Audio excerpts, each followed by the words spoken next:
was registered in Compassion in 1998. And by then I was 10 years old.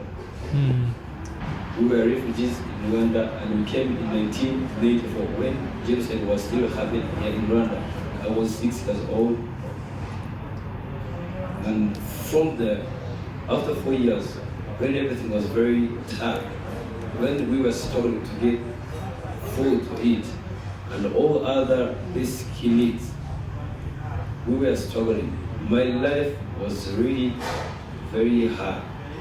I was born in in a family of 13 siblings. 13. You can think the number 13. Only making the food in the table, it was really very hard. Making the clothes, it was very hard. Everything was very hard.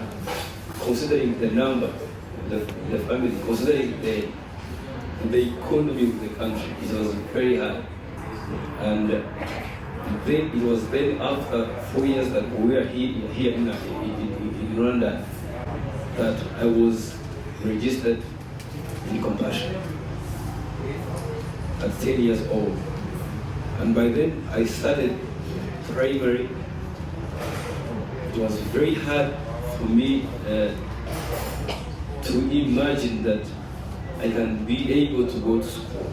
For sure it was very hard, because we used to see other children going to school, but for us it was very hard, considering that even the schools were very far, considering the fact that we were not able to make even other basic needs.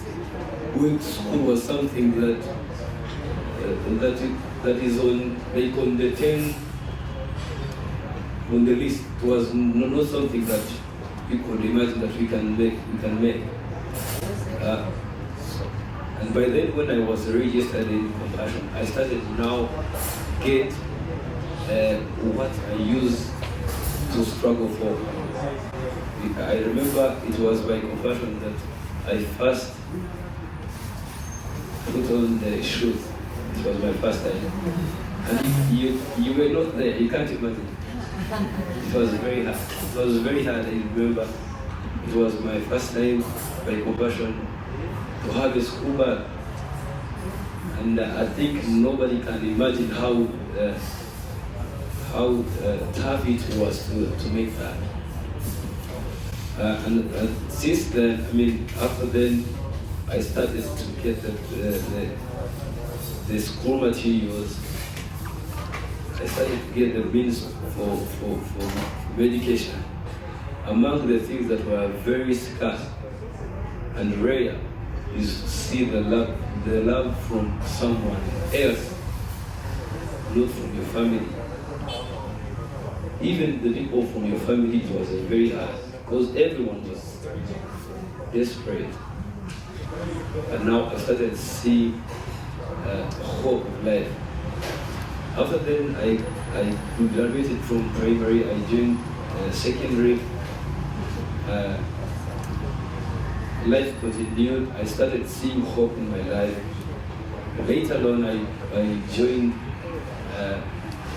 university, and I did accounting in university, and I graduated in 2016.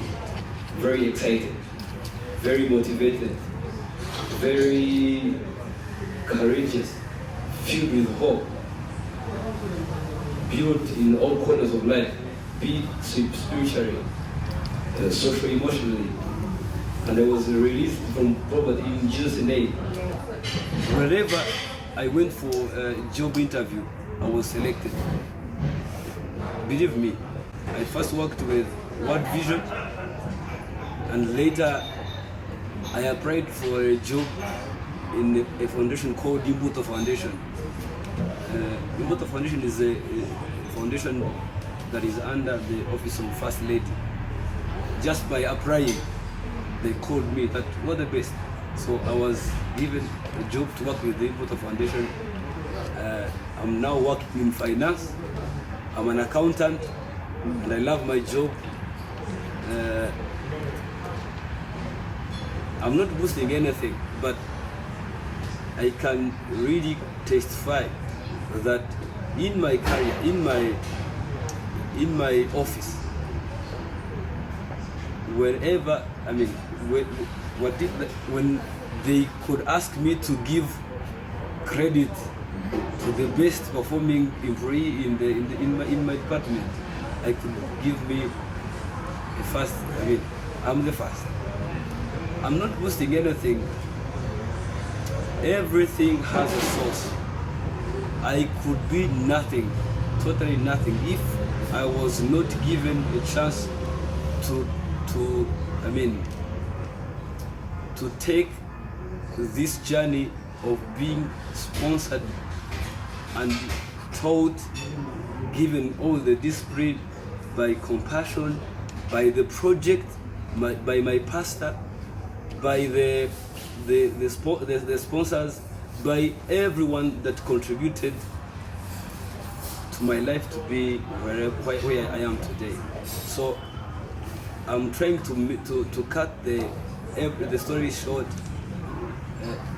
From since I was admitted, since I was registered in compassion, with a life that is not, that has no hope, with a life that has no vision. My vision by then was to get something to eat. My vision by then was to get something to to put on, to get shoes. By then, if you could ask me, the first thing I wanted was the best skins that everyone should be having. I could only think, rotate on the best skins. I couldn't imagine that one day I'll be working under the office of the First Lady of this country. I couldn't imagine that one day I'll be in the capital city of the country, having my own place where my life is governed by me. I couldn't imagine that I'll be having other people that I'm supporting. I am mentoring someone. I started mentoring the young boy called Pacific when I was in university, in year 2, and started sponsoring, give him clothes, meet with the parents, encourage them. I could only, just by giving them the testimony, I used to be even below, under what you see that Pacific is passing through. My life was totally nothing, and I could see the parents motivated. I could see Pacific motivated, and he's now a different person. I'm very proud of what you are doing. I normally seek to see a big number of people who are doing this kind of sponsorship, to tell you that I'm the living testimony of what you're doing that is the best. So I'm a living testimony of what my sponsors did. Maybe they could think that what we are doing is not changing people's life, but if my sponsor could see me right now, a grown-up person, a grown-up man like me, I think they will be strongly motivated. So what they did was not in vain. My life was transformed. My life is balanced in every corners of life. I have a number of friends of mine who graduated from compassion. Whenever we sit, whenever we meet, we talk and we bring the stories, and we could say, if it wasn't of the sponsors, of the pastors, of the project directors, of every person who contributed to our lives, we couldn't be. We don't have anything to boost.